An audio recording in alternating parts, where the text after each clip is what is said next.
আসসালামু আলাইকুম ওরহমতুল্লাহ। দর্শক মণ্ডলী, আইবিএন নিউজের নিয়মিত এবং ইতিহাসের সবচাইতে দীর্ঘ ও বিস্তারিত বিশেষ ম্যারাথন সান্ধ্যকালীন আয়োজনে আপনাদের সবাইকে সাদর সম্ভাষণ ও স্বাগত জানাচ্ছি। সাথে আছি আমি সাবরিনা। আজকের সন্ধ্যাটি বিশ্ব রাজনীতির ইতিহাসে একটি কুখ্যাত ব্ল্যাক ফ্রাইডে বা কালো শুক্রবার হিসেবে চিহ্নিত হয়ে থাকবে, কারণ আজ ১৩ ফেব্রুয়ারি শুক্রবার সপ্তাহের শেষ কার্যদিবসে ন্যাটো এবং ইরানের মধ্যে যে আল্টিমেটাম বা চরমপত্র বিনিময় হয়েছে তা তৃতীয় বিশ্বযুদ্ধের আগুনকে উস্কে দিয়েছে। গতকাল আমরা বলেছিলাম ইরান হরমুজ প্রণালীতে ব্রিটিশ রয়্যাল নেভির একটি ডেস্ট্রয়ার এবং ২টি তেলবাহী জাহাজ আটক করেছে, কিন্তু আজ দুপুরে ব্রাসেলসের ন্যাটোর সদর দপ্তরে জরুরি বৈঠক শেষ হওয়ার পর ন্যাটো মহাসচিব জেন্স স্টোলটেনবার্গ এক কঠোর ঘোষণা দিয়েছেন, যা শুনে গোটা বিশ্ব থমকে গেছে। আন্তর্জাতিক সংবাদমাধ্যম রয়টার্স, বিবিসি এবং সিএনএন এইমাত্র ব্রেকিং নিউজে জানিয়েছে যে ন্যাটো ইরানকে জাহাজ ছেড়ে দেওয়ার জন্য আগামী ২৪ ঘণ্টার সময়সীমা বা ডেডলাইন বেঁধে দিয়েছে এবং স্পষ্টভাবে বলেছে, যদি শনিবার দুপুরের মধ্যে ব্রিটিশ জাহাজ এবং তার নাবিকদের নিঃশর্ত মুক্তি দেওয়া না হয়, তবে ন্যাটো তাদের আর্টিকেল ৫ বা অনুচ্ছেদ ৫ কার্যকর করে ইরানের ওপর যৌথ সামরিক অভিযান বা জয়েন্ট মিলিটারি অপারেশন শুরু করবে। এই ঘোষণার পরপরই পেন্টাগন থেকে মার্কিন প্রতিরক্ষামন্ত্রী লয়েড অস্টিন নিশ্চিত করেছেন যে ভূমধ্যসাগরে অবস্থানরত তাদের ২টি aircraft carrier strike group USS Gerald Ford এবং ইউএসএস আইসেনহাওয়ারকে পারস্য উপসাগরের দিকে পূর্ণ গতিতে এগিয়ে যাওয়ার নির্দেশ দেওয়া হয়েছে। তবে মূল খবরে এবং সেই রোমহর্ষক বিশ্লেষণে প্রবেশ করার আগে আপনাদের কাছে আমার বিনীত ও বিশেষ অনুরোধ, আপনারা যারা যুদ্ধের একদম সত্য খবর এবং আন্তর্জাতিক মিডিয়ার গভীর বিশ্লেষণ সবার আগে জানতে চান, তারা এখনই ভিডিওর নিচে থাকা কালো রঙের সাবস্ক্রাইব বাটনটিতে ক্লিক করে পাশের বেল আইকনটি অন করে দিন, যাতে সঠিক তথ্যটি সবার আগে আপনার ডিভাইসে পৌঁছে যায়। দর্শক, আজকের দিনের সবচাইতে ব্রেকিং এবং তোলপাড় করা খবরটি হল ইরানের পাল্টা জবাব। ন্যাটোর এই ২৪ ঘণ্টার আল্টিমেটাম শোনার পর ইরান বিন্দুমাত্র ভয় পায়নি, বরং আজ জুমার নামাজের পর তেহরানের প্রধান খুতবায় আয়াতুল্লাহ আলী খামেনি সরাসরি যুদ্ধের ডাক দিয়েছেন এবং ইরানের রেভলিউশনারি গার্ড বা আইআরজিসি আজ বিকেলে বিশ্ববাসীকে অবাক করে দিয়ে তাদের গোপন ভূগর্ভস্থ মিসাইল সিটি বা মাটির ৫০০ মিটার নিচের মিসাইল শহরগুলোর ভিডিও ফুটেজ প্রথমবারের মতো প্রকাশ করেছে, যেখানে দেখা যাচ্ছে হাজার হাজার ইমাদ, সেজ্জিল এবং ফাত্তাহ হাইপারসনিক ব্যালিস্টিক মিসাইল ন্যাটোর ইউরোপীয় ঘাঁটিগুলোর দিকে তাক করা আছে।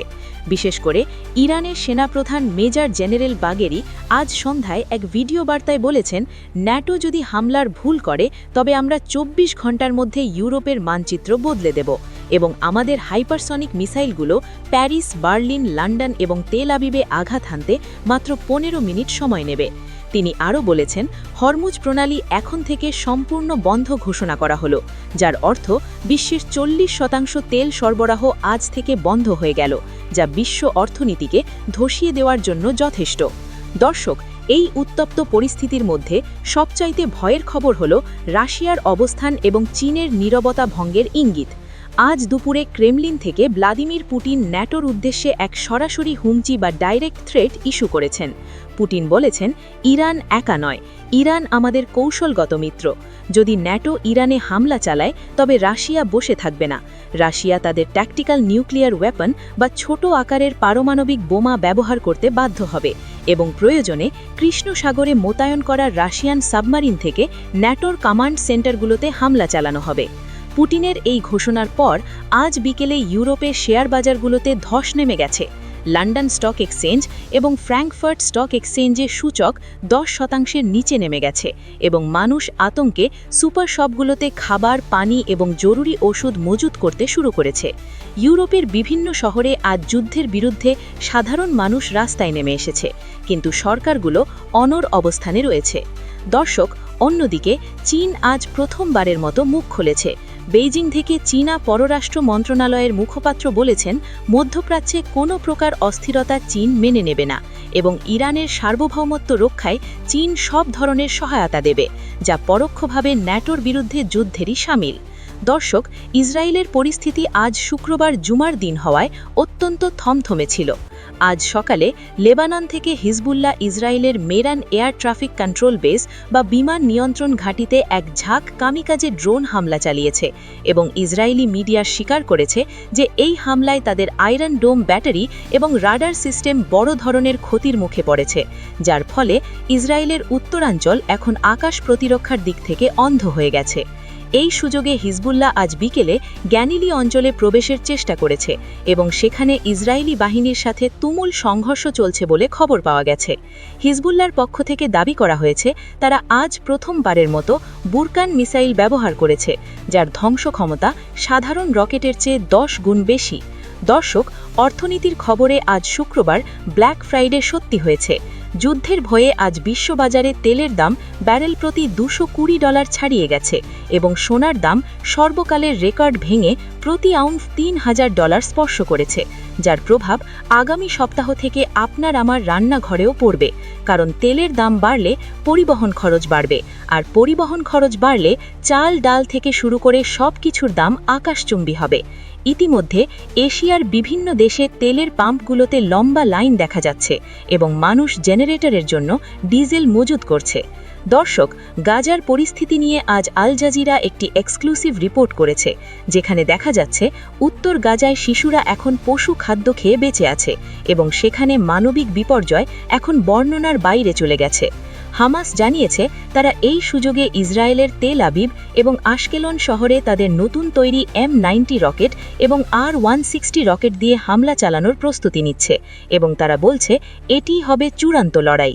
দর্শক, পরিস্থিতি এখন এমন এক পর্যায়ে দাঁড়িয়েছে যেখানে ঘড়ির কাঁটা টিকটিক করছে এবং আগামী 24 ঘন্টা পৃথিবীর জন্য অত্যন্ত গুরুত্বপূর্ণ। এখন দেখার বিষয়, ইরান কি ন্যাটোর আলটিমেটাম মেনে জাহাজ ছেড়ে দেয় নাকি যুদ্ধের জন্য প্রস্তুত হয়। তবে সামরিক বিশ্লেষকরা বলছেন ইরান কখনোই নতি স্বীকার করবে না, কারণ তাদের হাতে এখন এমন সব অস্ত্র আছে যা আগে কখনো দেখা যায়নি। বিশেষ করে তাদের ড্রোন প্রযুক্তি, যা রাশিয়া ইউক্রেন যুদ্ধে ব্যবহার করে সফল হয়েছে, সেই শাহেদ ড্রোন এখন আরও উন্নত করা হয়েছে, যা ঝাঁকে ঝাঁকে ন্যাটোর জাহাজের ওপর হামলা করতে সক্ষম। দর্শক, আমরা আরও জানতে পেরেছি যে তুরস্ক এই পরিস্থিতিতে নিরপেক্ষ থাকার ঘোষণা দিয়েছে, যা ন্যাটোর জন্য একটি বড় ধাক্কা, কারণ তুরস্ক ন্যাটোর সদস্য হলেও ইরানের প্রতিবেশী এবং মুসলিম দেশ হিসেবে তারা তাদের আকাশ সীমা ব্যবহার করতে দেবে না বলে জানিয়েছে। এটি ন্যাটোর রণকৌশলে বড় ধরনের বাধা সৃষ্টি করবে। দর্শক, আমাদের কাছে আরও খবর আসছে যে ইয়েমেনের হুথি বিদ্রোহীরা লোহিত সাগরে আমেরিকান জাহাজের ওপর নতুন করে হামলা শুরু করেছে এবং তারা দাবি করেছে তাদের কাছে এখন এমন অ্যান্টিশিপ ব্যালিস্টিক মিসাইল আছে যা মার্কিন বিমানবাহী রণতরীকে ডুবিয়ে দিতে পারে। এর ফলে লোহিত সাগর দিয়ে বাণিজ্যিক জাহাজ চলাচল পুরোপুরি বন্ধ হয়ে গেছে এবং সুয়েজ খাল এখন জাহাজ শূন্য হয়ে গেছে, যার ফলে ইউরোপে পণ্য পরিবহন ব্যবস্থা ভেঙে পড়ার উপক্রম হয়েছে। দর্শক, আমরা এখন সরাসরি চলে যাব আমাদের আন্তর্জাতিক ডেস্কের প্রধান বিশ্লেষকের কাছে, যিনি আমাদের জানাবেন এই মুহূর্তে হোয়াইট হাউসের পরিস্থিতি কি। আমাদের ওয়াশিংটন প্রতিনিধি জানিয়েছেন তার জাতীয় নিরাপত্তা উপদেষ্টাদের সাথে সিচুয়েশন রুমে জরুরি বৈঠকে বসেছেন এবং সেখানে নিউক্লিয়ার ব্রিফকেস বা পারমাণবিক কোড নিয়ে আলোচনা হয়েছে, যা অত্যন্ত ভীতিকর একটি সংবাদ। দর্শক, আমরা ভিডিওর একদম শেষ প্রান্তে চলে এসেছি, তবে যাওয়ার আগে আপনাদের কাছে বিনীত অনুরোধ, আমরা অনেক কষ্ট করে আন্তর্জাতিক মিডিয়ার এই গোপন তথ্যগুলো আপনাদের সামনে তুলে ধরি, তাই আমাদের পরিশ্রম সার্থক করতে যারা এখনও চ্যানেলটি সাবস্ক্রাইব করেননি তারা দয়া করে এখনই সাবস্ক্রাইব করে আমাদের পরিবারের সদস্য হয়ে যান এবং কমেন্ট বক্সে জানান আপনারা কি মনে করেন, ন্যাটোর এই আলটিমেটাম কি ইরানকে ভয় দেখাতে পারবে নাকি এটি বিশ্বযুদ্ধ শুরু করবে। আপনাদের মূল্যবান মতামত অবশ্যই জানাবেন। দেখা হবে আগামীকালের ভোরের ভিডিওতে আরও নতুন কোনো ব্রেকিং নিউজ নিয়ে।